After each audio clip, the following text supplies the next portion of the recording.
Masechet Nazir Daf Tet Vav, on va commencer la Mishnah qui est en haut de la page.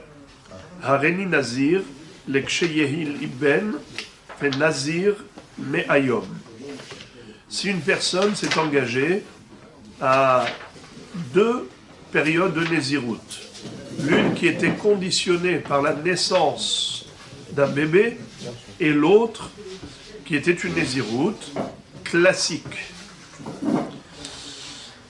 Alors, quel est le din dans ce cas? Évidemment, si sa femme accouche, il est automatiquement nazir. Mais maintenant, sa femme n'a pas encore accouché le jour même où il a pris cet engagement. Elle a accouché bien plus tard. En attendant, lui, il a déjà démarré la Nézirut classique. Sauf que, on ne parle pas vraiment d'une Nézirut classique, ça on l'a déjà vu dans la Mishnah précédente. Ici, on parle d'une Nézirut spécifique, qui est Nézirut de Me'ayom, d'une centaine de jours. Car une Nézirut classique, elle est de 30 jours. Tandis qu'une Nézirut qui est spécifique, elle va durer le temps que l'homme a décidé. Et en l'occurrence, c'est de cela qu'il s'agit. Un homme qui a pris sur lui un double engagement. Je relis la Mishnah. Hareni Nazir leksheyeheli ben. Je serai Nazir lorsque j'aurai un fils. Ve Nazir me'ayom. Et je serai Nazir en plus une centaine de jours. Donc, cet homme-là, normalement, il aurait dû respecter, observer 130 jours de Nézirut. C'est-à-dire une Nézirut de 100 jours et une Nézirut de 30 jours. Par exemple, si par exemple il avait fait 100 jours et après 100 jours sa femme a accouché, eh bien évidemment, il va y avoir une Nézirut d'une centaine de jours qui correspond à cet engagement de Hareni Nazir Me'ayom. Et aussi, il fera une deuxième Nézirut de 30 jours, puisqu'il a dit, si ma femme accouche d'un garçon, eh bien je serai Nazir. N'est-ce pas? Hareni Nazir leksheyeheli ben. Eh bien, il fera une deuxième Nézirut. Et à chaque fois, chaque Nézirut, elle sera suivie de toute la procédure classique, à savoir la série de 3 korbanot avec le rasage des cheveux, le rasage de la tête. Ça, c'est le classique. Quel est le hiddush de cette Mishnah? Le hiddush de cette Mishnah, c'est de dire que parfois, une Nézirut peut être incluse dans l'autre. C'est-à-dire que cet homme, au lieu de faire 130 jours de Nézirut, il ne va observer que 100 jours. Car les 30 seront inclus dans les 100. Et comment est-ce possible si sa femme a accouché avant les 70 jours des 100 jours? Étant donné qu'elle a accouché pendant les 70 premiers jours de sa Nézirut de 100 jours, de Me'ayom, alors il a largement le temps d'accomplir la deuxième Nézirut de 30 jours. Mais si sa femme a accouché après le 70e jour de la Nézirut de Me'ayom, de 100 jours, donc automatiquement, il ne restera pas suffisamment de jours pour observer la Nézirut classique de 30 jours. Car il va dépasser les 100 jours. Et puisqu'il va dépasser les 100 jours, automatiquement, les deux Nézirut ne sont plus parallèles. Si elles ne sont plus parallèles, ne serait-ce que d'un jour de plus, puisqu'il a dépassé les 100 jours, alors c'est considéré comme une Nézirut à part entière. Alors qu'est-ce qu'il doit faire? Mais A plus 30. Alors il ne fait pas mais A plus 30 tel quel, il fait ça de manière plus compliquée. Comment plus compliquée? C'est que d'abord il s'arrête, par exemple il est arrivé au 75e jour, allez je veux dire 80 pour un chiffre rond, 80 jours, d'accord? Il a déjà observer 80 jours. Maintenant, sa femme a accouché au 80e jour. Alors maintenant, il faut observer encore 30 jours. Donc, normalement, on aurait pu dire 110 jours, Vézéou. Non. Il va devoir s'arrêter ici, les 80. Il met le compteur, il bloque le compteur. Une fois qu'il bloque le compteur des 100 jours, il bascule directement dans la Néziroute classique de 30 jours relative à la naissance du bébé. Et après, bravo. Et ensuite, il rebascule à nouveau dans la Néziroute de 100 jours. D'accord? Il manquait combien? Il manquait une vingtaine de jours. Alors ça fait 80, plus 30, plus 20. En tout et pour tout, ça fera combien? 130. 130, excellent. Combien de corbanotes il va apporter? 6. Bravo! 2 fois 3. 2 fois 3, excellent. Et combien de rasages? Évidemment qu'un seul. Voilà comment ça va se passer. Alors on relit. Hareni Nazir leksheyeheli ben ve Nazir me ayom. Le bonhomme a dit, je serai Nazir si ma femme accouche d'un fils, un garçon. Ve Nazir me ayom. Et je serai Nazir également 100 jours. Donc ce sont 2 engagements différents. Et finalement, qu'est-ce qui s'est passé? Nolad Loben. Sa femme a accouché. Il a eu un fils, un garçon. Mais il y a 2 hypothèses, nous dit la Mishnah. Ad Shivaim lo ifsid klum. Si elle a accouché jusqu'au 70e jour, ça veut dire qu'elle a accouché avant les 70 jours, ou même le 70e, Ad Shivaim. Alors dans ce cas-là, lo ifsid klum. Qu'est-ce que ça veut dire lo ifsid klum? Il n'a pas perdu de jours dans le sens où il ne va pas dépasser les 100 jours de Nézirout, car il peut englober la période de la Nézirout de 30 jours dans la période de Nézirout de 100 jours. Dans les 100, il va inclure les 30. Alors cet homme, il fera en tout et pour tout combien de jours de Nézirout? En tout et pour tout 100 jours. Mais et à la fin, combien de corbanotes il apportera? Une seule série de corbanotes. Une seule série. 2 séries. Bien sûr. Exactement. Ça veut dire que, en réalité, il a respecté ces 2 engagements. Sauf que ça ne s'est pas traduit par 2 périodes différentes. Les 2 périodes, il les a inclus l'une dans l'autre. C'est-à-dire qu'il a fait rentrer les 30 jours de Nézirout classique à l'intérieur de la Nézirout de 100 jours. Donc, en tout et pour tout, il n'a que 100 jours de Nézirout. Mais ça, c'est au niveau du comptage, au niveau du compte des jours. Mais au niveau de la réalité, il y a là 2 statuts de Nézirout. Il y a la Nézirout des 100 jours et la Nézirout des 30 jours conditionnée par la naissance. Eh bien, puisque elle a jours, donc il y a suffisamment de temps qui reste pour avoir 30 jours parallèles. Et puisqu'on a les 30 jours parallèles au 100, de 70 à 100, on a suffisamment de temps pour avoir une Nézirout de 30 jours, eh bien, il n'a pas besoin de faire 130 jours. Juste 100 jours, mais Vaddaï, il lui faudra 2 séries de corbanotes, 2 séries de 3 corbanotes, plus le rasage. Entre parenthèses, le Roche dit que ce chidouche de cette Mishnah, en réalité, s'applique même au cas de la Mishnah précédente. Vous vous rappelez la Mishnah précédente où on avait vu un homme qui prenait sur lui un double engagement de Nézirout. Une Nézirout classique, mais une Nézirout qui est conditionnée par la naissance d'un bébé. Quel serait le din si ça arrive en parallèle? Est-ce qu'on va appliquer la même règle? Le Roche dit que oui, c'est possible, mais à condition que les 30 et les 30 soient mamash parallèles. Ça veut dire qu'il faut que sa femme accouche le jour même. Quand il a dit « Je m'engage à être nazir si ma femme accouche d'un bébé.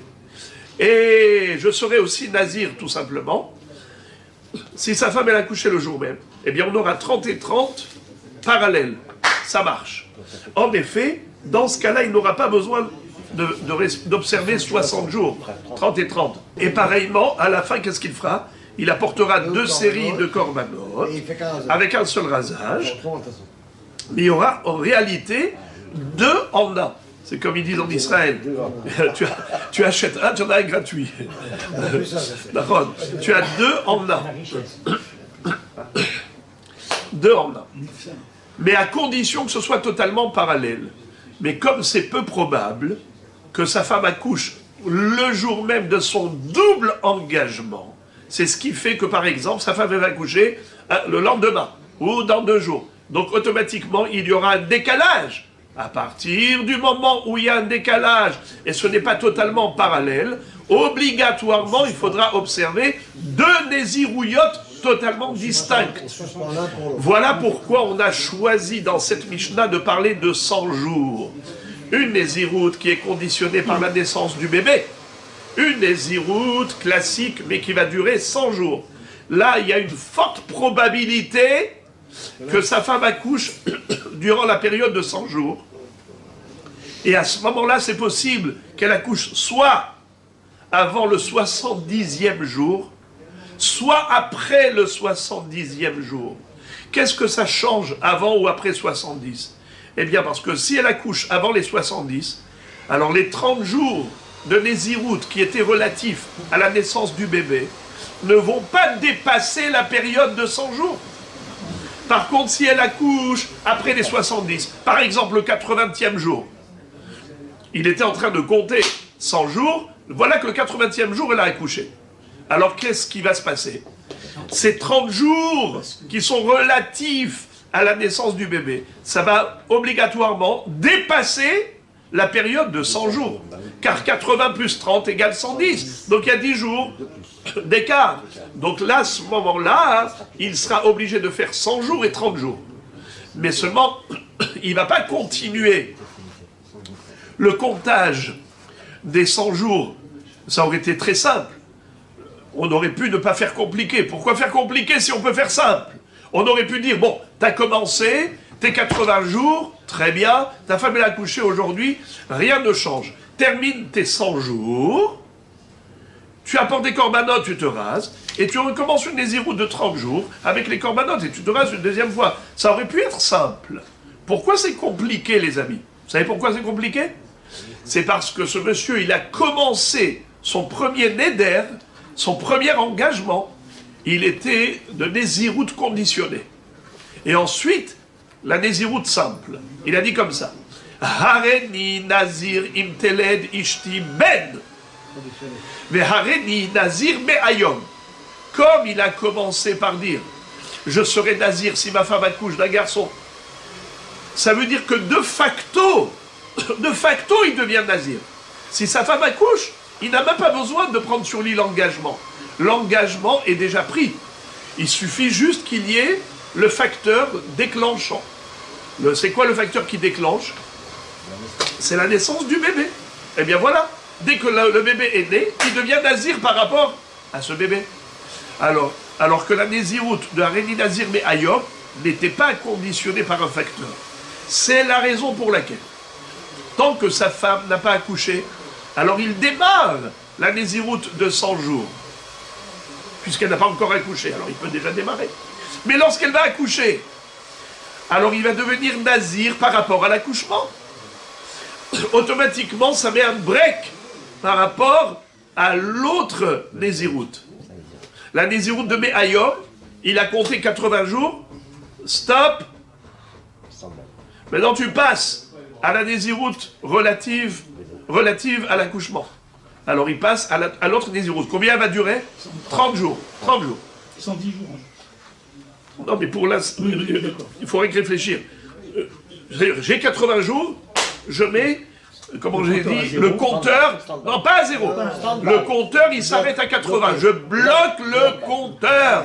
Je bloque le compteur à 80. Il n'y a pas d'annulation rétroactive. Mais on s'arrête de compter.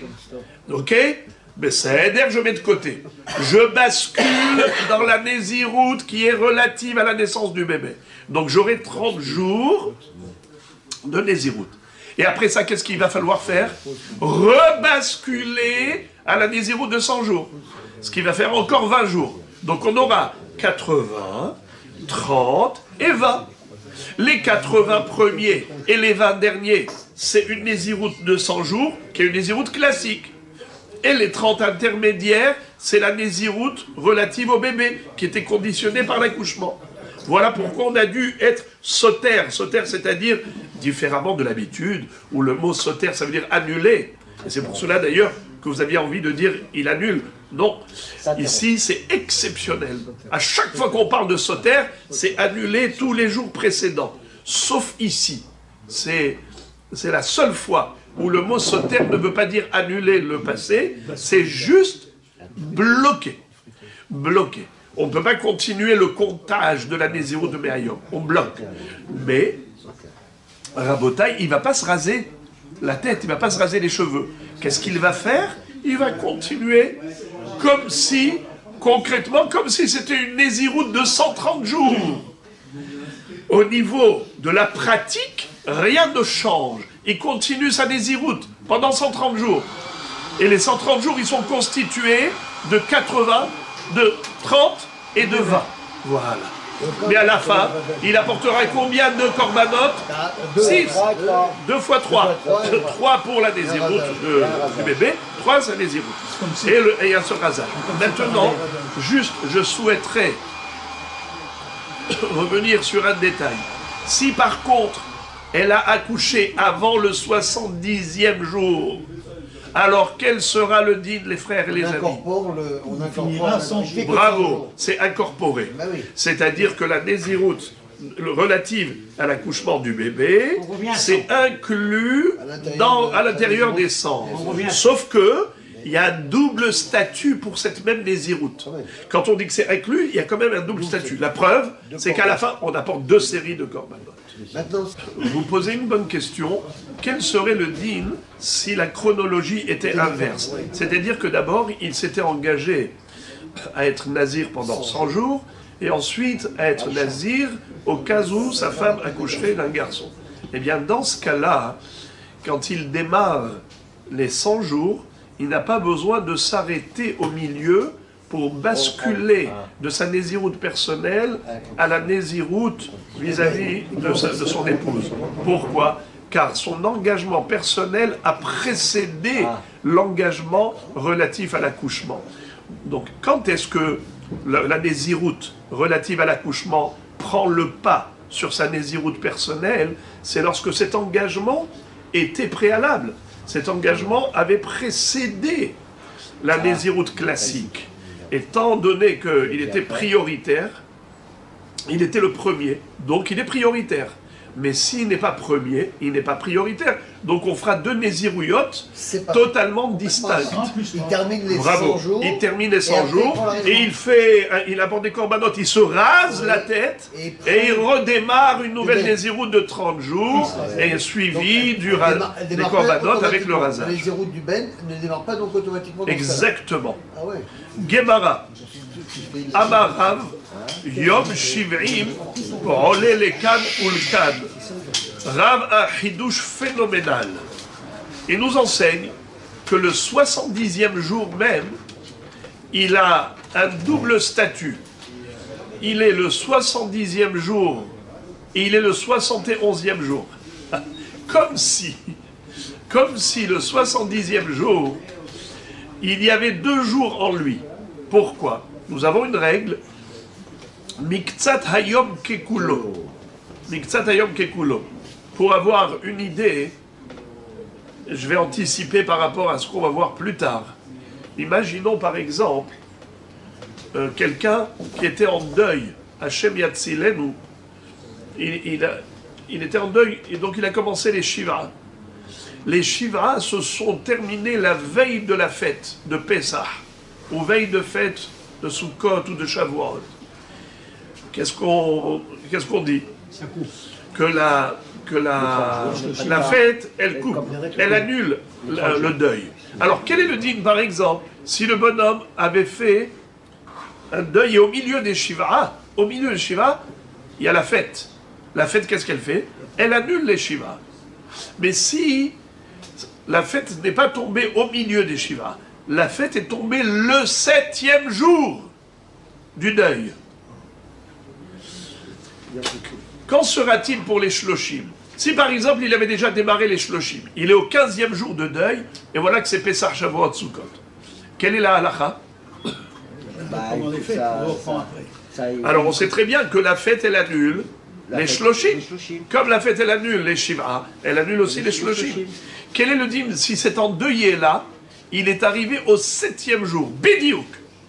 La fin des Shiva, ça tombe veille de fête.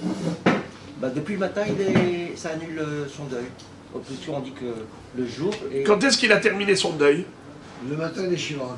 Bravo. Le matin des Shiva. Exactement. Le 7e jour au matin. Au matin. Maintenant, quand le soir, la fête arrive, Sukkot, Pessah, Shavuot, qu'est-ce qui va se passer? Ça va annuler les Shloshim. Pourquoi? Mais pourtant, il n'a pas démarré les Shloshim, puisque la fête est arrivée à la fin des Shiva. D'accord? À la fin des Shiva, le 7e jour est tombé veille de fête. Mais le Shiva est inclus dans les Shloshim. Voilà. Ouais. Ça veut dire que tu appliques la règle de Miktsat Hayom Kekulo, et donc le bonhomme il sort de son deuil des Shiva le 7e jour au matin, et ça veut dire que tout de suite après il enchaîne avec quel Avelut? Des Shloshim. C'est comme si c'était le 7e jour, comme s'il était déjà le 8e jour. D'accord? Il était déjà le premier jour des Shloshim. Et par conséquent, la fête, elle va interférer dans son deuil. Et le deuil sera annulé même pour les Shloshim. Donc les Shiva, il les a déjà accomplis. Et maintenant, il a démarré les Shloshim. La fête va être Mevatelet Gezerat Shloshim. Rabotai, cette idée-là, c'est exactement ce que nous enseigne ici Rav. Rav, il nous dit, le 70e jour des 100 jours de Nézirut, ce jour-là, il a un double statut. Il clôture les 70 jours et il démarre les 30 jours. C'est-à-dire que, imaginons que sa femme a accouché au milieu de la journée, 70, le 70e jour, au milieu de la journée. Alors maintenant, dès qu'elle a accouché, qu'est-ce qui se passe? Il bascule dans la Nézirut qui était conditionnée par l'accouchement. Il a dit, si ma femme accouche d'un garçon, eh bien je serai nazir. Alors à ce moment-là, le 70e jour, qu'est-ce qui va se passer? Il va devenir nazir, non plus par rapport aux 100 jours, mais plutôt par rapport à sa femme qui a accouché. D'accord? Alors maintenant, écoutez ça. Depuis le 70e jour, si on compte 30 jours, 70, 71, 72, si on compte avec les doigts, on va arriver au combienième jour pour avoir 30 jours de Nézirut? Depuis 70, je compte 30. Qu'est-ce que vous dites? Qu'est-ce que vous dites? Eh bien non, c'est 99. Pourquoi? Parce qu'il y a un intervalle. Le premier jour, c'est 70. Exactement. Le premier jour, c'est 70. 71. Bravo. Faut pas compter 71. Raph te dit, tu comptes le 70e jour. Puisqu'elle a accouché le 70e jour, alors il y a dans le 70 l'avant-accouchement et l'après-accouchement. C'est comme si dans ce... Bravo. On a déjà considéré que le 70e, c'est le 70e jour de la Nézirut classique de 100 jours.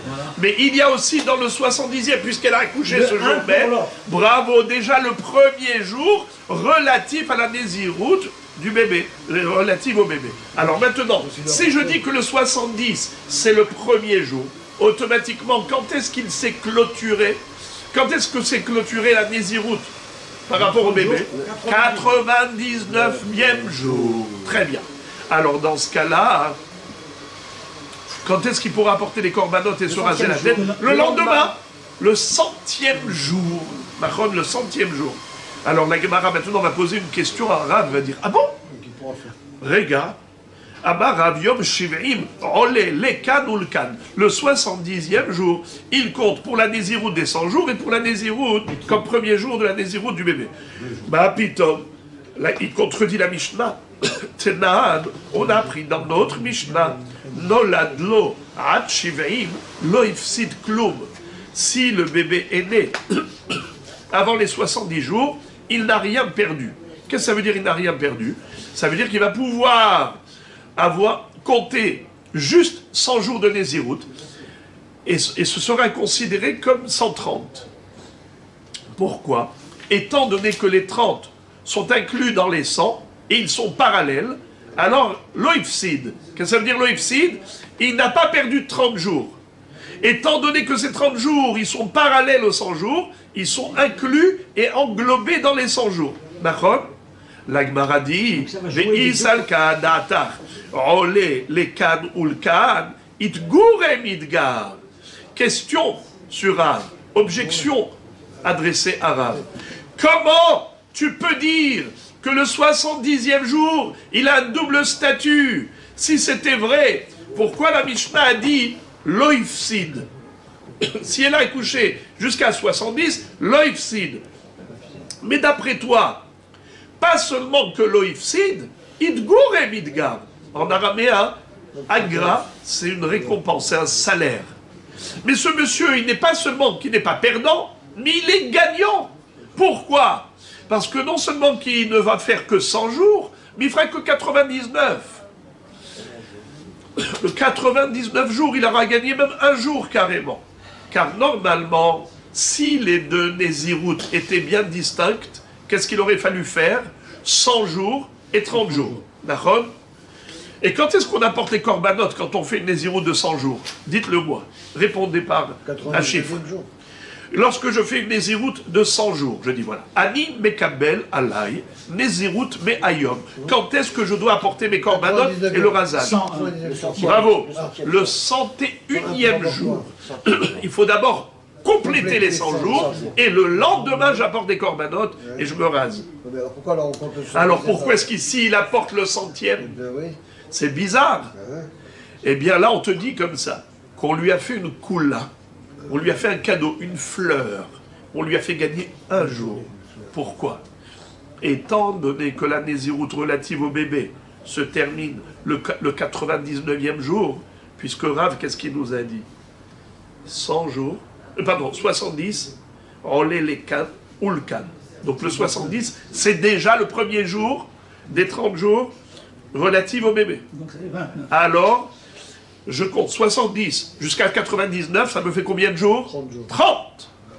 Alors, puisque la Nézirut du bébé, elle s'arrête au 99, Hachamim ont dit, allez, même l'autre Nézirut qui est parallèle, tu peux l'arrêter au 99. C'est quoi ça? Bizarre. Mais il lui avait dit 100. Étant donné que vous vous rappelez, on avait étudié dans le Dafé, une halakha de folie, on avait appris. La halakha, elle était... Alors, Hachamim, ils ont généralisé l'institution et ils ont dit, dans tous les cas de figure, on apporte des corbanotes le 31e.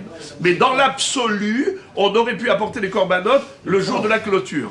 Parce que Miktsat Ayom, Kekulo. Alors, normalement, quelqu'un qui dit Mais Ayom, quand est-ce qu'il peut apporter déjà les corbanotes? Le 100e jour, le lendemain de 99. Pourquoi, normalement, c'est le 101e jour? Comme on a dit, Gzera de Hachamim. Mais en l'occurrence, dans ce cas où nous avons de toutes les façons une autre Nézirut, la Nézirut relative au bébé, qui est parallèle à la Nézirut de Me'ayom. Et cette Nézirut, elle se termine quand? Le 99e jour. Et pourquoi elle s'est clôturée le 99e jour, les amis? Parce qu'on a compté depuis le 70, puisqu'elle a accouché le 70e. Et Rav nous dit, Shivrim, Yom Shivrim, Olé le Kan, Ul Kan. Donc le Yom Shivrim, c'est déjà le 1. Le 99, c'est le 30. Alors quand est-ce qu'il doit apporter les corbanotes? Le lendemain. Eh bien le 100e jour, c'est le 31e jour par rapport aux 30 jours. Et c'est le 100e jour par rapport aux 100 jours.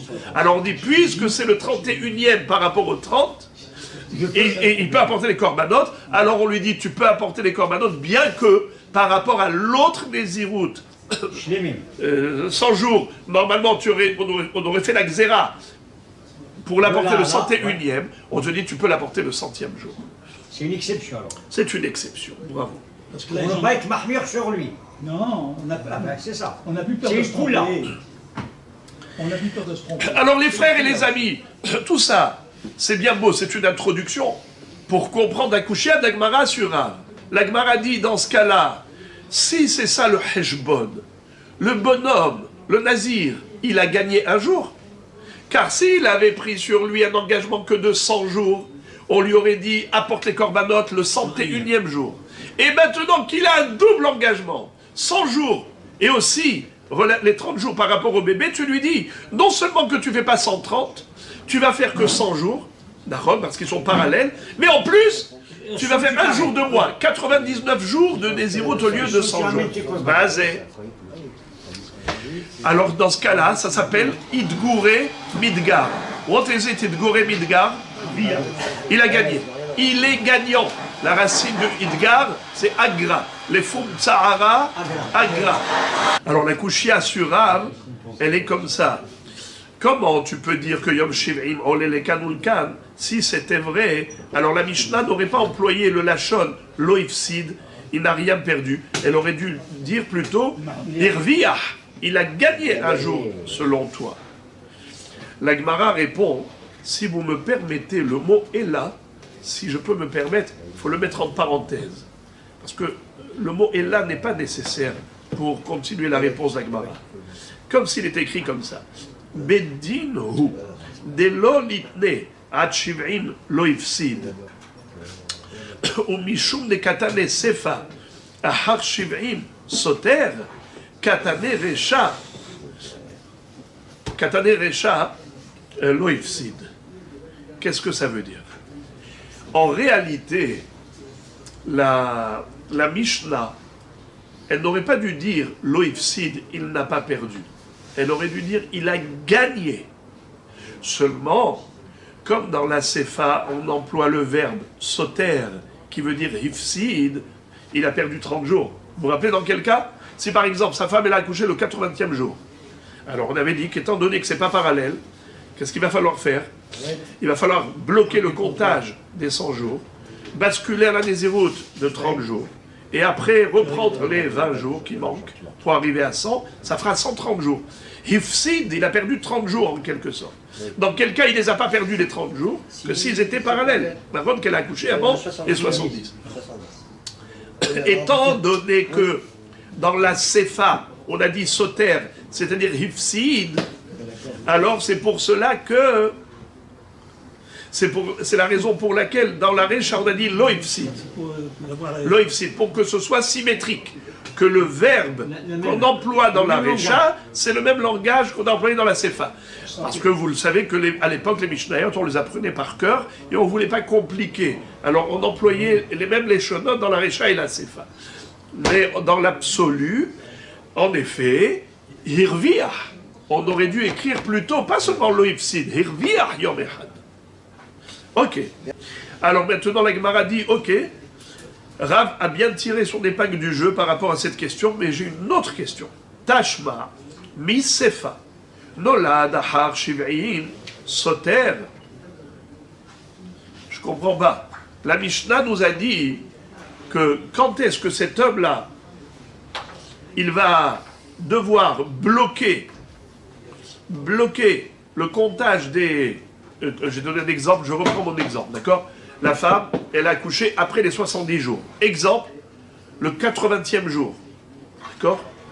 Elle a accouché le 80e jour, qu'est-ce qu'on dit? Soter. Et qu'est-ce que ça veut dire soter? Je répète, ici soter, ça ne veut pas dire comme tout le chasse qu'on annule tout ce qu'il a fait. Non! C'est juste qu'on bloque le compteur à 80. Et on bascule dans la Nézirut relative au bébé, 30 jours. Après, on rebascule dans la Nézirut personnelle, 20 jours. Ce qui fera en tout 30. D'accord?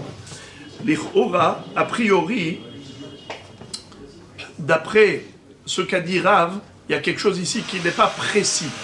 C'est que la Mishnah a dit que quand il est soter, ahar shiv'im. D'accord? Qu'est-ce que ça veut dire? Nolad ahar shiv'im. C'est pas vrai. Ce n'est pas vrai. D'après Rav qui a dit que le 70e jour, c'est déjà considéré les can ou le can. Alors imaginons qu'elle ait accouché le 71e jour. Ahar shiv'im. Les frères et les amis, dites-moi, quand est-ce qu'il va terminer la Nézirut relative au bébé? Elle a accouché le 71e jour. Donnez-moi une réponse, mes amis. Bravo. 100. 100, le centième jour. Jusqu'à 72 il faut. Hazak. Car depuis 71 jusqu'à 100, c'est Bidiouk 30. Et si c'est Bidiouk 30, alors le centième jour, il a clôturé 2 Nézirouyot. Il a clôturé la Néziroute des 100 jours. Et il a clôturé la Néziroute relative au bébé de 30 jours. Puisque de 71 à 100, on a exactement 30 jours. Donc c'est parallèle. Si c'est parallèle, on a déjà dit que quand c'est parallèle, c'est inclus dedans. Alors, il ne fera pas 130 jours, il fera que 100 jours. Alors pourquoi la Mishnah a dit Yalda, comment c'est écrit, Nolad, les Harshivim, s'il est né après 70, alors Soter. Ça veut dire qu'il va avoir 130 jours et pas 100 jours. Ce n'est pas vrai. C'est pas vrai. C'est là en fait que tu te rends compte que c'est infini. Couchia. vrai. Alors la Gemara donne une réponse qui est tirée par les cheveux, a priori, parce qu'elle dit Maï ahar, ahar, ahar. Quand c'est écrit Nolad, ahar, shiv'im, faut pas dire ahar, shiv'im, c'est-à-dire le lendemain de shiv'im comme 71. Car même tu as raison. 71 ou 70, c'est pareil. Alors que veut dire ahar, shiv'im? C'est pas le 71, c'est à partir du 72. 72, 73, 74, jusqu'à 99, jusqu'à 100. Ça veut dire que tant que Donc là, il n'a pas fini. on est dans le ahar ahar, alors à ce moment-là, il est sauteur. Mais sinon, 70, tout va bien. Même 71, tout va bien. Alors la couchée, elle est, pourquoi alors la Mishnah dit ahar shiv'im? Tu dis c'est quoi ahar? C'est ahar ahar. On s'explique, puisque ça paraît tiré par les cheveux. Dans le mot ahar, qui veut dire après, il y a deux conceptions. Quand je vous dis allez après, ça a deux significations. Soit tout de suite après, soit bien après. Quand on dit ahar, c'est miad, aharka, soit c'est aharka, ahar. Alors il te dit, bien que c'est écrit dans la Mishnah, Yalda ahar shiv'im, ne crois pas que c'est ahar shiv'im miyad, le 71e jour. Car Béhémet, si elle va accoucher le 71e jour, il n'y aura aucun changement. C'est exactement comme 70 et comme 69. Il n'y aura aucun changement. Quand est-ce que il y aura le décalage? On va passer à 130 au lieu de 100. C'est seulement si elle a accouché ahar shiv'im, c'est-à-dire l'après d'après 70. C'est quoi après 70? 71. C'est quoi l'après d'après? 72. À partir du 72 et plus. Là, il n'y aura jamais les 30. Exactement. Jamais. Pour être 73. 73, 74. Ça veut dire que le principal, c'est qu'il déborde. Dès qu'il déborde des 100 jours, on n'est plus inclus dans les 100 jours, on n'est plus en parallèle des 100, alors automatiquement, il faut deux nézirouillottes. Il faudra s'arrêter là, le compteur, on l'arrête, on bascule à la nésiroute du bébé. Une fois que c'est terminé les 30, on rebascule dans sa nésiroute personnelle, et à la fin des 130 jours, il apportera 2 séries de corbanotes avec le rasage. Sauter, mais la crête sauter. Oui, j'ai dit tout à l'heure que le mot sauter, les Rishonim disent ici, c'est exceptionnel. On n'a jamais vu sauter dans cette signification. Normalement, sauter, ça veut dire tu annules tout. Il dit ici, ça ne veut pas dire annuler, c'est juste bloquer. Tu bloques le compteur, mais tu n'as pas perdu tous les jours précédents.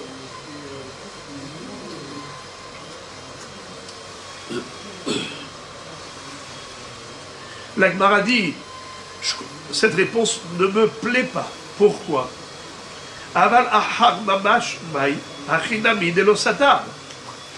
Ça veut dire que d'après toi, si elle va accoucher le 71e jour, alors, en effet, il ne va pas être sauter. C'est-à-dire qu'il ne va pas faire 130 jours, il va faire que 100 jours, puisque c'est parallèle. Dans ce cas-là, Iachi, Mai iria detane nolad ad shiv'im lo ifsid klum, afilu ahar shiv'im nami, ha'amart lo satar. Pourquoi la Mishnah, dans la Recha, elle nous a dit que si la femme a accouché jusqu'au 70e jour, alors il n'a rien perdu. D'accord? L'osata. Ce n'est pas vrai. Elle aurait dû dire jusqu'au 71e. Elle n'aurait pas dû dire ad shiv'im. Elle aurait dû dire Ad Shivaim Ve'ehad. Et la Shema Mina, Ahar Mamash. Alors dans ce cas-là, on est obligé, puisqu'elle n'a pas dit 71, elle a dit Ahar Shivaim. Donc ça veut dire que si elle a accouché le 71e jour, eh bien en effet, Soter. Donc ça remet en cause le Hiddush de Rav, qui avait dit Yom Shivaim, Olé, Lekan, Ulkan, et ainsi de suite. Ça remet en cause Rav, puisqu'il est en contradiction avec la Mishnah. Alors la Gemara dit Vechen matnitin le Rav shma mina. En effet, cette Mishnah, elle va à l'encontre de Rav. J'ouvre une parenthèse pour dire que les Rishonim disent que Masechet Nazir, c'est comme Masechet Nedarim, tout le chasse. Masechet Nedarim et Masechet Nazir, on a l'impression que le rédacteur n'est pas le même que celui qui a rédigé tout le chasse. On a des leshonotes qui sont différents. Par exemple, Teko. Comment on dit dans tout le chasse quand on a une question qui est en suspens? On dit Teko. Ici on dit Tiv'e. Ou bien ici, au lieu de dire Matnitin de l'Akerav ou Matnitin Tiuvta les Rav, on dit comme ça. Matnitin les Rav Shma Mina. Pour dire que la Mishnah, la nôtre, elle est contre Rav, on nous a dit Matnitin les Rav Shma Mina. C'est le contraire de la. Nous on aurait dit au contraire. Matnitin ça va comme Rav. Non, ici c'est Matnitin contre Rav. Lachon Nazir Meshouné. Les Rishonim disent le Lachon de la Gemara dans la Masechet Nazir, il est différent de tous les choses. Alors dans ce cas-là, la Gemara dit si Rav est contre notre Mishnah, sur qui il s'appuie? Puisque normalement, Rav n'est pas censé contredire les Tanaïm. Donc forcément, c'est que Rav a trouvé un autre Tana qui contredit notre Mishnah. Et il s'est appuyé sur cet autre Tana. Alors, où est-ce qu'il est, ce fameux Tana, qui pense comme Rav, que Miksatayom Kekulo, Veyom Shivaim, Rolé Lekan Ulkan. Alors la Gemara demande, Verav Keman Amara Lishmate, et Rav comme qui il a dit ce qu'il a dit, c'est-à-dire sur qui il s'appuie, et Lima Ke Abba Shaoul, peut-être s'appuie-t-il sur Abba Shaoul de la braïta suivante, d'Itnan, il faut dire des Tanya. Hakomer et meto shelo shayamim kodem la regel, batla mimenu gzerat shiva. Shemona yamim kodem la regel, batla mimenu gzerat shloshim. Umutar les saper erev haregel. Vim lo siper erev haregel, asur les saper ahar haregel. Abba Shaul Omer, אפילו לא סיפר קודם הרגל, מותר לספר אחר הרגל, שכשם שמצוות שלושה מבטלת גזירת שבעה, כך מצוות שבעה מבטלת גזירת שלושים. מה התאמה דאבא שאול? לאו משום דקסבר שביעי עולה לכאן ולכאן? Alors, j'ai lu en bloc parce que on était obligé d'arriver à Abba Shaul. Dans cette baraïta, oui, je l'ai déjà, j'ai anticipé, j'en ai déjà parlé avant, mais maintenant on va rentrer dans le détail. Dans cette baraïta, il y a une mahloket entre Hachamim, Tanakama, et Abba Shaul par rapport à deux points. Premier point, c'est que, bien qu'on ait dit que, la fête, les trois fêtes de pèlerinage, Pesach, Shavuot, Sukkot, ou Rosh Hashanah ou Kippour, qui sont considérés Yom Tov, qui sont Mevatelim et Ta'avelut, qui annulent le deuil. Mais c'est à condition que la personne elle a exploité cette annulation du deuil. Par exemple, un homme, au milieu des Shivas, il y a eu la fête qui est tombée au milieu des Shivas, ok, ça annule les Shivas. À partir du moment où il a au moins observé 3 jours de deuil. La halakha n'est pas comme ça. La halakha, elle est que, même s'il a fait rien qu'une heure de deuil, déjà, la fête, elle annule la veloute. Mais nous, ici, on parle d'après ceux qui pensent qu'il faut un minimum de 3 jours de deuil. C'est là que, après 3 jours, si la fête est tombée, elle annule le reste des shivas. Bon. Deuxième halakha, mevatel gezerat shloshim. Dans quel cas, nous dit Tanakama, s'il y a eu 8 jours depuis l'enterrement, 8 jours depuis l'enterrement, c'est-à-dire qu'il y a eu 7 jours déjà, plus le 8e jour, c'est déjà le premier jour des Shloshim. À ce moment-là, la fête elle est Mevatelet. Et puisque la fête est Mevatelet, alors il faut qu'il se coupe les cheveux quand? Il va se couper les cheveux quand? La veille de fête. Avant la fête. La veille de fête. J'ouvre une parenthèse. Ça, c'est pas pour le fils ou la fille. Vous savez que les enfants, pardon, pas la fille, le fils, il n'a pas le droit de se couper les cheveux, même si la fête est arrivée, pendant les shloshim. Parce que la coupe des cheveux, qui est interdite aux enfants, elle n'est pas relative aux shloshim. Shloshim, c'est un minimum. Mais il faut attendre la Gehara. Il faut attendre que quelqu'un lui fasse la remarque. Et qu'il lui dise, dis-moi, qu'est-ce que tu attends pour aller voir le coiffeur? Il est mort ton coiffeur ou quoi? Vous connaissez cette expression. Ça veut dire que, va chez le coiffeur. Tant que personne ne lui a fait une remarque, l'endeuillé n'a pas le droit de se couper les cheveux, même après les shloshim. D'accord. Alors, c'est la raison pour laquelle, même si la fête est arrivée au milieu des shloshim, le fils, il ne peut pas se couper les cheveux. On parle que des autres Avelim. Par exemple, le frère du défunt, la sœur du défunt, le père, la mère du défunt, mais pas le fils. Ok. Maintenant, quand on a dit que la fête, elle annule les shloshim, il faut qu'il ait déjà démarré les shloshim. Quand est-ce? Le 8e jour. Le 8e jour, c'est déjà 8e jour depuis l'enterrement, il y a déjà 7 jours de Shiva et un jour déjà de shloshim. Là, la fête, elle peut annuler. Premier hidouche, c'est qu'il faut déjà qu'il y ait eu 8 jours.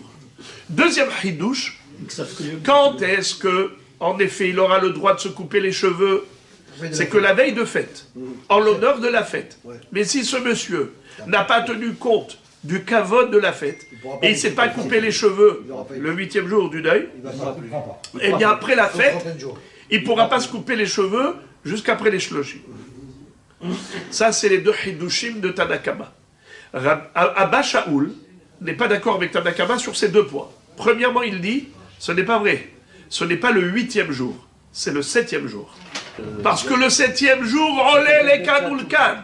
C'est-à-dire que le 7e jour, c'est déjà la fin des Shiva et c'est déjà le début des Shloshim. Donc si la fête est survenue à la fin du 7e jour, pas à la fin du 8e jour, à la fin du 7e jour, c'est bon, ça annule les Shloshim. Pourquoi? Parce que c'est considéré qu'il a déjà démarré le deuil des Shloshim. Quand? Le 7e jour. Ah, mais c'est le 7e. C'est pas le 8e, c'est vrai. Mais c'est comme le 8e. Vu que le 7 au matin, lorsque le jour s'est levé, c'est considéré Miktsatayom Kekulo, comme s'il a terminé les Shiva. Et qu'il a commencé les Shloshim, et la fête est arrivée au milieu des Shloshim, lui a coupé les Shloshim. Deuxième point sur lequel Abba Shaul n'est pas d'accord, c'est l'histoire du coiffeur. Quel est le deal si l'endeuillé n'a pas été chez le coiffeur la veille de fête? Est-ce qu'il a le droit d'aller chez le coiffeur après la fête? Réponse, pour Tanakama, non. Pour Abba Shaul, oui. Très bien. Donc maintenant, qu'est-ce qui nous intéresse? Quelle est la halakha qui nous concerne?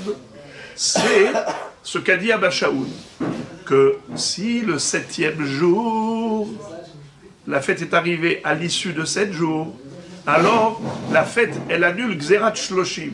Et on s'était posé la question, mais comment la fête peut annuler Gezerat Shloshim? C'est impossible, vu que il n'a pas encore démarré les Shloshim. La réponse, oui, ça s'appelle qu'il a démarré les Shloshim. Là-bas, pourquoi c'est considéré qu'il a démarré les Shloshim? Hein? Miktsatayom Kekulo. Le 7e jour, olé les kan, ul kan. Alors la même chose, ce qu'a dit Rav, que Yom Shiv'im, olé les kan, ul kan, sur qui il s'appuie? Il s'appuie évidemment sur Abba Shaul. Donc il n'y a aucun souci. Il a casé les 30 jours, on peut C'est vrai que Rav est en contradiction avec notre Mishnah, mais il est tout à fait en accord avec Abba Shaul, donc il s'appuie sur Abba Shaul. La Gemara réfute cette belle réponse. Elle dit c'est beau mais c'est faux. Pourquoi? Parce que tu ne peux pas dire que Rav s'est appuyé sur ce hidouche de Abba Shaoul. Lama. Parce que Abba Shaoul, il a parlé de Avelut. Tandis que Rav, il a parlé de Nézirut. Nézirut, c'est Midéoraïta. Avelut, c'est Midérabanan. Comment Rav peut être cool au niveau de Nézirut qui est Déoraïta et dire que le 70e jour, Miktsatayom Kekulo, parce que Abba Shaoul a dit que le 7e jour de Avelut, Miktsatayom Kekulo. Mais la Avelut de 7 jours, c'est que Midérabanan. Donc on ne peut pas comparer. Comment tu peux t'appuyer sur Abba Shaoul qui a appliqué la règle de Miktsatayom Kekulo à Avelut et tu veux appliquer ça à Nézirut, mais Nézirut c'est Midat Torah. Peut-être qu'au niveau de Nézirut, il faut Yom Shalem. Et on ne dit pas Miktsatayom Kekulo. Alors sur qui s'est appuyé Rav? La Gemara elle trouve, c'est Rabbi aussi. Et la Rav d'Amar qui est Rabbi aussi. Detania, Rabbi aussi Omer, Shomeret Yom, Keneged Yom, Sheshahatu, Vezarku Aleha, Basheni Shela, Ve'acharkach, Ra'ata, Arezu, Ena Ochelet, Uptura Mil'asot, Pesach Sheni. Qu'est-ce que ça veut dire? Vous savez que le Korban Pesach doit se faire pour des personnes qui sont pures. Ça veut dire que quelqu'un qui n'est pas pur ne peut pas manger l'agneau pascal. C'est un Korban. Mais on peut par exemple faire la shrita pour quelqu'un qui a été au mikvé aujourd'hui et le soir il va être complètement tahor, ce qu'on appelle tevulium. Il pourra manger le Korban. Donc on lui fait la shrita pour lui l'après-midi, sachant que il a été au mikvé, qu'il va aller ensuite le soir il sera tahor, tout va bien. Ça c'est une introduction. Deuxième introduction, il y a le din de Zava. Zava, c'est une femme qui est impure à cause de l'écoulement de sang, du saignement. Comme Nida, il y a Zava. Zava, premièrement, je ne vais pas rentrer dans tous les détails, mais juste, je dis ça pour dire, mais bien sûr que tout ça, on va étudier dans ma Masechet Nida. Dans la Chalem Moshe Misinaï, que la femme, elle a 7 jours de Nida, et ensuite 11 jours où elle peut être Zava. Si pendant les 11 jours qui suivent les 7 jours de Nida, il y a deux possibilités. Soit les Zava Ktana, soit les Zava Gdola. Qu'est-ce que c'est que Zava Gdola? C'est si elle a eu un écoulement de sang pendant 3 jours. Vechi Yazouv, Zov, Dama, Yamim, Rabim, Yamim, Shnaim, Rabim.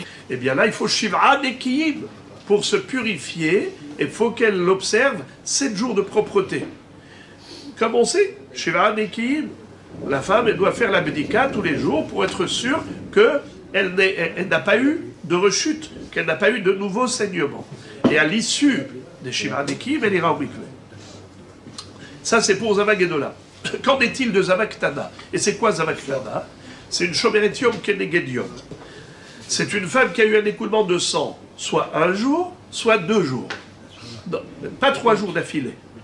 Et étant donné qu'elle n'a eu que 1 jour ou 2 jours, alors elle est Shomeretium Kenegedium. C'est-à-dire, il faut qu'elle observe 1 jour d'absence de saignement. 1 jour d'absence de saignement. Si elle a un jour propre, eh bien elle peut aller au mikvé, et le soir elle est théora. 1 jour ça suffit. Shomeretium Kenegedium. Quand est-ce qu'il faut 7 jours propres? Eh bien c'est quand elle a eu 3 jours d'affilée. Alors Zava Gedola. Une Zava Ktana, Shomeretium Kenegedium. Maintenant, ça c'est la deuxième introduction. Troisième introduction, c'est ce qu'on va voir maintenant.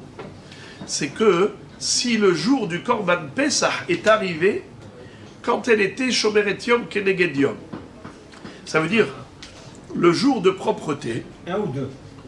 Le troisième, par exemple, elle a eu 1 jour ou 2 jours de saignement. Comment elle s'appelle? Zava Ketana. Qu'est-ce qu'il lui faut? Un jour propre. 24 heures. Même si c'est 2 jours, c'est 1 Oui, jour. oui. Même si c'est 2 jours de saignement, 1 seul jour propre. Non. Le jour propre, elle a commencé, d'accord? Donc depuis hier soir, aujourd'hui, ce matin, il n'y a pas eu de sang. C'est la veille de Tout va Pessah. bien, c'est la veille de Pessah, c'est le 14 Nissan. On va... On fait la shrita de l'agneau pascal pour elle. À ce moment-là, elle était Shomer Yom Keneged Yom. Elle va au mikvé, le soir elle était aura, elle pourra manger. Mais qu'est-ce qui s'est passé? Après la shrita de l'agneau pascal pour elle a rechuté. Elle a saigné à nouveau. Alors, maintenant, c'est sûr qu'elle ne pourra pas manger l'agneau pascal. Mais la shrita et la zrikat adam s'est faite à quel moment? Où elle était apte. Donc, tu dois écouter ça. La Torah nous dit que quelqu'un qui n'a pas pu faire le Korban Pesach Rishon parce qu'il était tamé, qu'est-ce qu'il peut faire? Pesach Sheni, le Pesach de rattrapage. En l'occurrence, est-ce qu'il faudra qu'elle fasse Pesach Sheni, cette dame, oui ou non? Non. Il y a d'autres personnes qui vont manger, elle n'est pas seule. D'accord. Donc le Korban lui-même, il sera Il va consommé. consommer. Mais elle ne pourra pas consommer, c'est sûr. Question, est-ce qu'elle est quitte ou elle n'est pas quitte? Est-ce qu'il lui faut un Pesach Sheni, oui ou non? Alors les frères et les amis, maintenant que vous avez compris toutes les intros, étudions. Encore une fois. Rabbi aussi nous dit comme ça.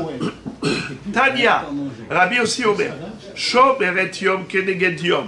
Une femme qui était dans le jour d'observation, le jour où elle est Shomeret Yom Keneged Yom. Donc c'est le jour de propreté. Shesha Hatu Vezarku Aleha Basheni Shela. On a fait shrita de l'agneau pascal pour elle, on a fait même zrikat adam, le Kohen, il a même aspergé le misbéach avec le sang de l'agneau pascal en sa faveur. Elle n'est pas seule, elle fait partie d'un groupe, mais elle faisait partie du groupe. Et à ce moment-là, tout allait bien pour elle. Et voilà qu'à nouveau elle a vu du sang. C'est sûr que celle-là, le soir, elle ne pourra pas manger puisque elle est tméa. Uptura mila asot Pesach Sheni. Elle sera dispensée du Pesach de rattrapage. Incroyable. Ce qu'on a fait pour elle, ça tient. Bravo. Étant donné que la Shrita et la Zrikat Adam étaient valides, alors bien qu'après elle n'a pas pu manger, la consommation de l'agneau pascal n'empêche pas l'accomplissement de la mitzvah pour devoir faire Pesach Sheni. Pas besoin de Pesach Sheni. Parce qu'après tout, il y a eu Shrita et Zrikat Adam pour elle. Après, techniquement, elle n'a pas pu manger, ce n'est pas grave. Fin de citation de Rabbi Yossi. Mishum de Kassava, Maïtama de Rabbi Yossi. Lav Mishum de Kassava, Miktsatayom Kekulo, ou Mikanul Haba, ou Mitame. C'est-à-dire, a priori, quel est l'historique de cette femme? Prenons le cas, Shomer Yom Keneged Yom. Elle a eu du sang un jour. Le soir, elle n'a pas eu de sang. Le lendemain, elle n'a pas eu de sang. Donc ça fait que voilà, elle a commencé un jour de propreté. Et voilà qu'à nouveau, elle a rechuté. Donc cette femme-là, qui était Shomer Yom Keneged Yom, même si elle a rechuté, on considère que sa rechute la disqualifie désormais qu'après la Réia. Mais la période de propreté, c'est-à-dire entre la veille et le matin où elle n'a pas eu de sang, alors cette période-là, où le matin et même le début de l'après-midi, quand on a fait la shrita de l'agneau pascal, c'était au début de l'après-midi. Mais shahatu oto kol keren adat Israël ben arba'im. Il faut que ce soit l'après-midi du 14 Nissan. Elle n'avait pas eu encore de rechute. On a fait la shrita zrikat adam et elle a rechuté. Alors c'est là où nous disons qu'en effet, cette femme-là, maintenant, elle est disqualifiée. Mais ce qui a été fait avant sa disqualification est encore bon. Ça veut dire que d'après Rabbi Yossi, c'est un Mikan ou les Haba. Ce n'est qu'après qu'elle a eu un problème, mais pas avant.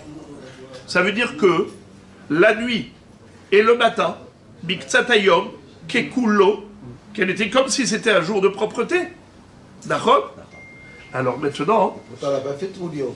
Elle n'a pas été, elle a tué là. Si. Elle a fait. Elle a fait. Elle a fait aussi tout. Oui, mais seulement ça ne sert à rien. nuit. Oui, mais ça ne sert à rien si elle... Rechute. Elle rechute. Parce que... Oui, parce qu'elle n'a pas encore mangé. D'accord. Alors maintenant, la Gemara nous dit, Ubi Sava Rabbi Yossi Hachi, est-ce que vraiment Rabbi Yossi pense cette halakha qu'on redémarre l'impureté de cette femme et on la disqualifie qu'après sa rechute, ça veut dire qu'on considère que entre hier soir et cet après-midi, où elle n'a pas saigné, elle était considérée comme Shomeret Yom Keneged Yom.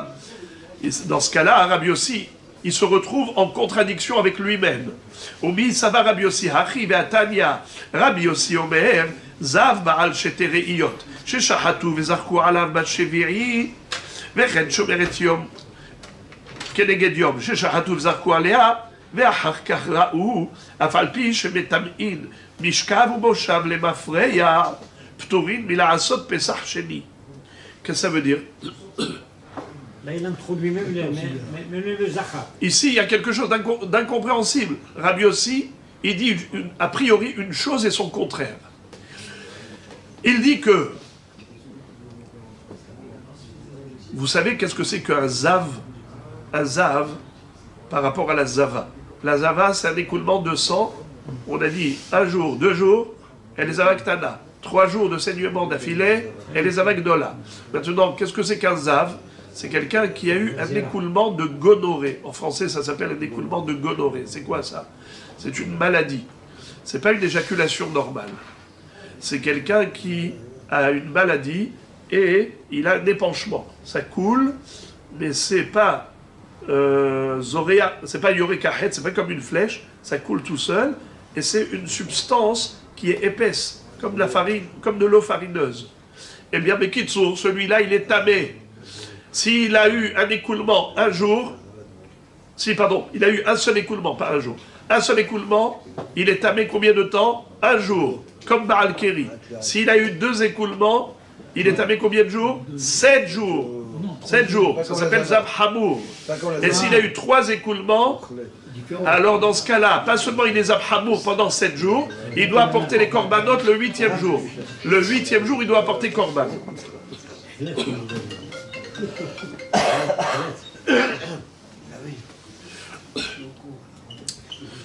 Maintenant, ce qu'il faut savoir, c'est que le Zav Hamour, il a une halacha de ce qu'on appelle Metamé, Mishkav ou Moshav.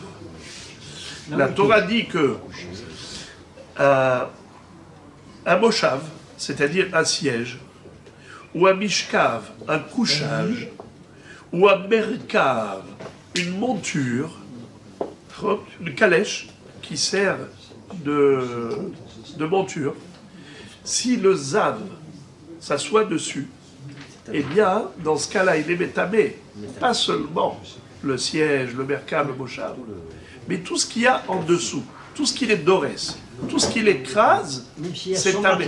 Bravo! Même s'il y avait 10 matelas, les 10 matelas sont tmeim. Parce qu'il n'est pas seulement métamé, bémaga, avec le contact physique, il est métamé même ce qui ne touche pas, étant donné qu'il écrase. Ça s'appelle Tum'at Midras. Dorès. Merkav, Moshav ou Mishkav.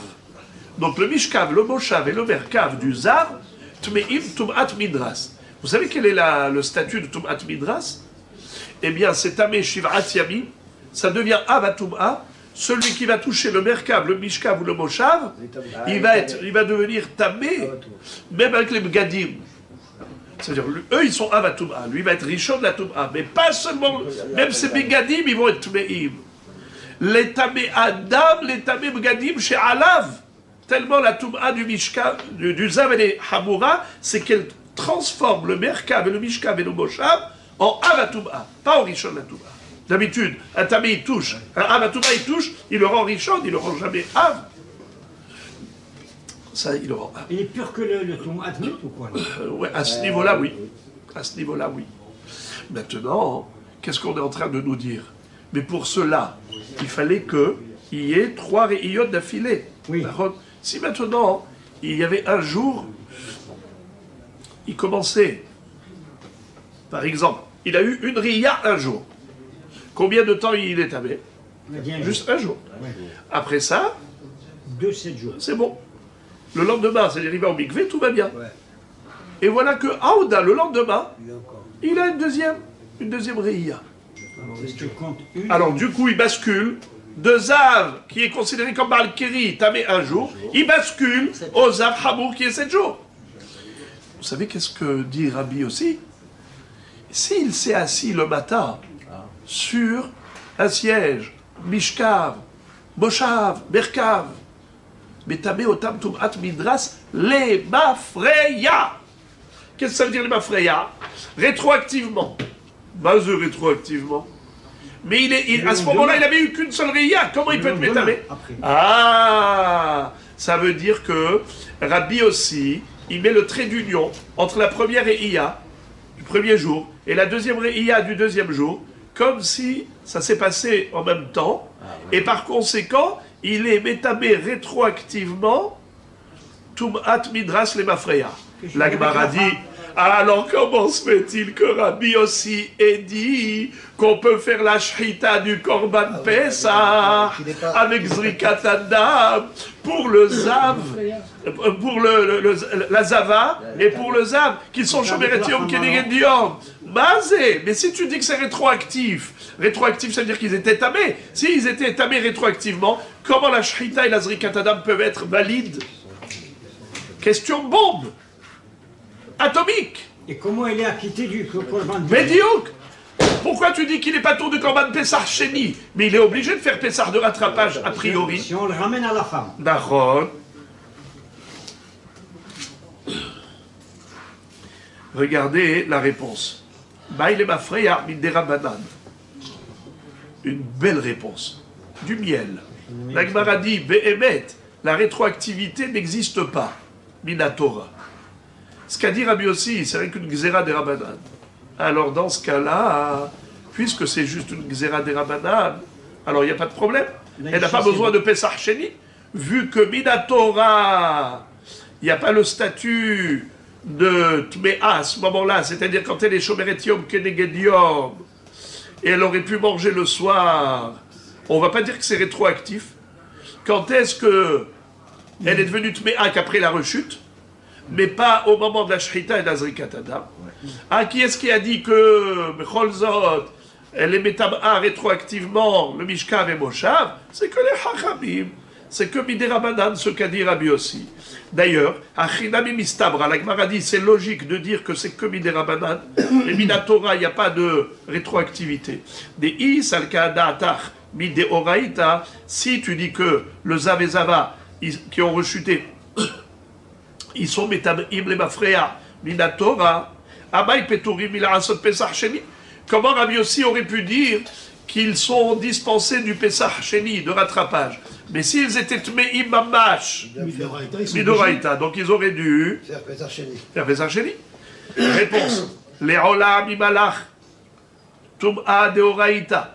Mais on peut dire que, en général, Tum'a, rétroactivement, c'est de Oraïta. Seulement, Tehom des Iva Hitiru. Qu'est-ce que ça veut dire? Tehom des Iva Hitiru. Là, il revient dessus alors. C'est pas Midera Banan. Alors, écoutez ça. C'est qu'il est fort possible que Rabbi aussi pense que les Hachamim ont été cool, ils ont été tolérants par rapport à Ziva des Tehom. C'est quoi Tehom? L'abîme. Bravo. Tehom, la traduction, Tehomot, Tehom, c'est les abîmes. En fait, c'est une expression. Quand on veut parler de quelque chose qu'on ne connaît pas, alors on le compare aux abîmes. Est-ce que nous, on sait qu'est-ce qu'il y a dans les abîmes? On ne sait pas.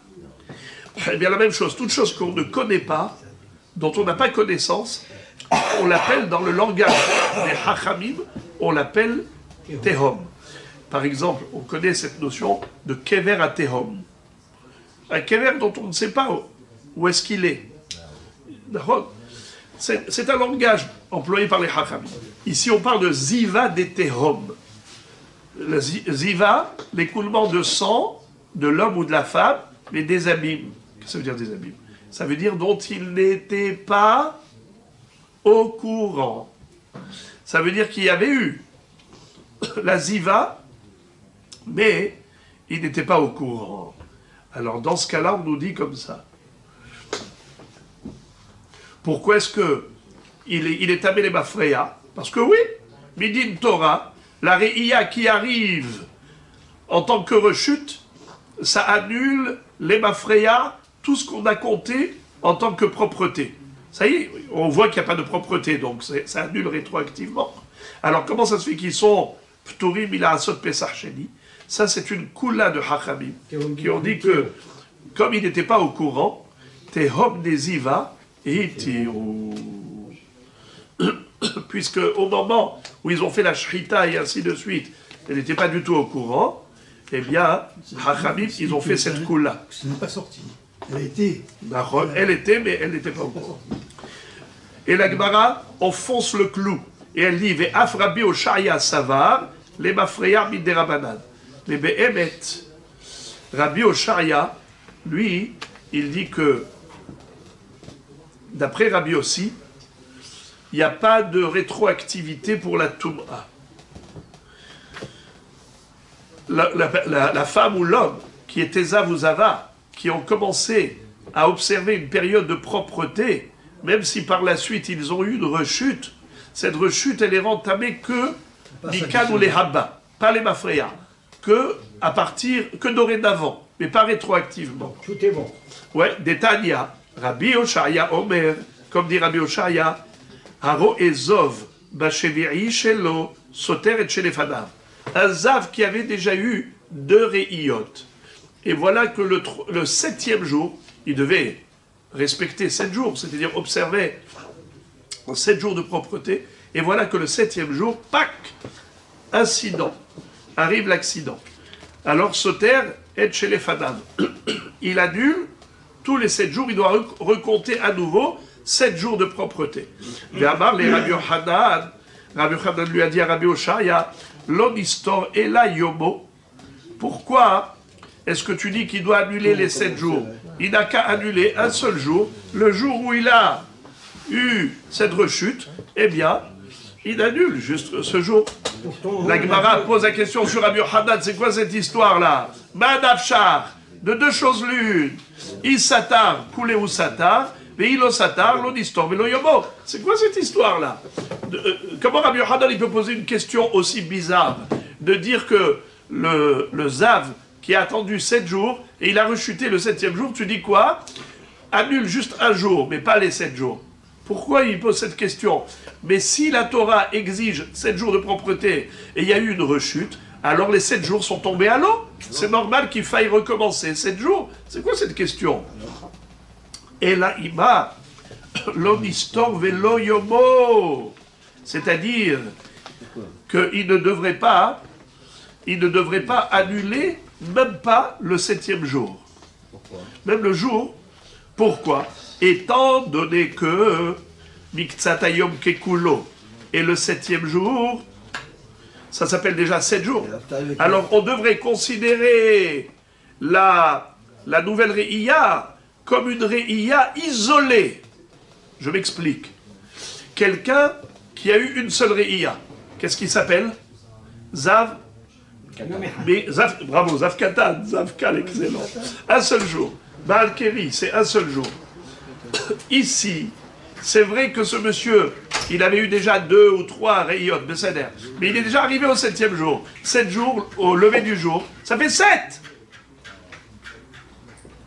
Donc il a déjà eu 7 jours de propreté. Ah, maintenant il a une rechute. Cette rechute-là, tu devrais la considérer comme étant le démarrage d'une nouvelle Re'iyah. Un nouveau jour. Alors, juste un jour, bravo. On sait pas. Parce que ça dure 2 jours. Oui, mais pour l'instant. Pour l'instant, c'est un jour. Oui. Alors, c'est ça ce qu'il lui dit. Ah, d'accord. Pourquoi tu annules tout? Amar les Rabbi aussi. Ka'e Kabatar. D'Amar Mikanul Haba. Il lui a dit, tu as raison. Rabbi aussi, c'est ce qu'il pense, comme toi. Rabbi aussi pense comme toi. Que c'est un seul jour. Vers Rabbi aussi, les Mafreya ou Derba. J'ai pas compris, mais Rabbi aussi lui-même, il a dit les Mafreya, que le Zav qui se serait assis sur un Mishkav, Moshav, Merkav, il est métamé les Mafreya. Mais les Mafreya, Miderabanan. Rabbi Oshaya interprète le Lema Freya qu'a dit Rabbi aussi, c'est Lema Freya que Miderabanan et pas Minatora. La Gemara dit Veha les Rabbi aussi, Michne Savar Miktsat Hayom Kekulo, Zava Gemura de Maïta Korban Echim Ishkachat La, Kevan de Hazia Bepalga de Yoma, Indar Palga de Yoma Salikla le Shimur. Maintenant, la Gemara pose une question d'une ingéniosité impressionnante. Regardez ce que la Gemara pose comme question. Elle dit, d'après ce qu'on vient d'apprendre, selon Rabbi Yossi, interprété par Rabbi Oshaya, qu'est-ce qu'il dit? Miktsat hayom kekulo, étant donné que la personne, elle a déjà observé une période de propreté, nachol, alors ce qu'il a vu par la suite, c'est une nouveauté. C'est pas relié au passé, il n'y a pas de rétroactivité, c'est un redémarrage. Alors si c'est comme ça, la conception de Rabbi Yossi, elle est ainsi, alors on se pose la question, Ribono shel Olam, comment est-il possible qu'il existe un Zav Hamour, une Zavagdola plutôt, parce que Zav Hamour c'est 3 écoulements le même jour, mais Zavagdola c'est 3 jours, 1, 2, 3. Or si tu me dis que quand une femme n'a pas saigné la nuit, elle n'a pas saigné le matin, alors même si elle a saigné à nouveau l'après-midi, qu'est-ce que tu dis? Mais en attendant, ça c'est une nouveauté. En attendant, elle a eu une période de propreté. Shomeretium kenegedium. Alors dans ce cas-là, je ne vois pas comment est-il possible d'arriver au statut de Zavagdola, puisque tu peux toujours jouer sur le temps, le timing. Dès que tu as entre une Réia et l'autre, nuit et jour, la nuit, le lever du jour, déjà tu as Miktsat Hayom Kekulo. Et ben voilà, tu as déjà un jour de Shomeretium Kenegedium. Après ça, le soir, elle a rechuté. C'est une nouveauté. Mais à chaque fois, tu vas dire que c'est une Réia isolée de l'autre. Et si c'est une Réia isolée de l'autre, alors comment est-ce qu'on a dans la Torah une notion de Zavagdola? Mais ça ne devrait pas exister, puisque c'est toujours intermittent. Il faudrait qu'elle cesse en permanence. Il faudrait qu'elle Oh, bravo! Première réponse de la Gemara. Première réponse de la Gemara. Iba etema de kashafa tlata yome bahade hadade. Elle n'a pas cessé de saigner pendant les 3 jours. Et donc, ça, c'est une première hypothèse. Deuxième hypothèse, de Iba etema de hazia tlata yome samuch lishki'at hamma. De lohavai shehud de salikla le minyana. C'est-à-dire, en fait, elle a eu, écoutez ça, c'est très beau, elle a eu un saignement 2 fois, elle a eu un saignement 2 fois, mais en 3 jours. Écoutez ça, c'est trop beau. Elle a commencé à saigner un peu avant la shkia, et elle a saigné jusqu'après Tzedakot Ravim. 2 fois. Donc ça fait quoi? Elle a fait ça pendant 2 jours suivis. Ah, 2 jours, ça fait. Oui. Alors, je répète, elle a commencé à saigner un peu avant le coucher du soleil. Ça fait un jour. Donc ça fait déjà un jour. Voilà. Elle est rentrée dans Et elle est rentrée dans le deuxième Elle a jour, saigné. Elle a saigné. c'est-à-dire qu'elle a saigné même 2 fois. coucher du soleil jusqu'après Tzedakot Ravim. Donc, les Tzedakot Ravim, Zavagdola, c'est quoi? Après Tzedakot Ravim, c'est quoi? C'est déjà le deuxième jour. Deuxième jour. Le deuxième Une fois un jour. troisième. Donc si c'est déjà le deuxième jour, donc ça fait que le deuxième jour, il n'est pas propre. Donc tu ne peux pas dire qu'elle est Shomeret Yom. Il n'est pas propre, puisque la nuit, elle a eu la Réia. Ok, après ça, elle a cessé de saigner. Mais tu ne peux pas compter Shomeret Yom, parce que puisque au début de la journée, c'est-à-dire la nuit, elle a saigné. Donc voilà, le jour il n'est pas propre. Le lendemain, pareil, avant le coucher du soleil, elle s'est remise à saigner jusqu'aprrais la tombée de la nuit. Elle a été chômage. 2 dans le même jour. Donc il n'y a pas eu Shomeret Yom. Si, il y a eu. Quoi? C'est quand? Elle a eu à partir du moment où un arrêt. S'il y a eu un arrêt. Avant le Miktsat matin. Hayom Kekulo, il faut nuit et jour. C'est-à-dire il faut qu'il y La ait nuit. le lever du jour. Non, écoutez ça, Oui, écoutez oui, bien. oui, oui. La nuit, ça commence depuis le coucher du soleil. Oui. Il faut qu'elle n'ait pas eu de Réia depuis le coucher du soleil jusqu'au matin et que le matin se lève. Là, j'ai Miktsat Hayom. Ça veut dire toute la nuit Elle aurait eu le matin. et Elle aurait eu le matin. le début du jour. Là, ça s'appelle Miktsatayom. Mais là, il n'y a même pas Miktsatayom, puisque déjà, à la tombée de la nuit, elle a eu la Réia. Puisque déjà, à la tombée de la nuit, elle a eu la Réia. Alors, comment on peut avoir ici Miktsatayom? Parce que Ksatayom, on dit que c'est à partir du matin. La nuit, elle a eu sa réunion, d'accord? Et si au matin, il y a... Aïe, aïe, aïe, aïe, aïe. C'est les flashs qui Voilà, exactement, puisque c'est un Koravim, elle a saigné. Donc c'est pas encore le matin.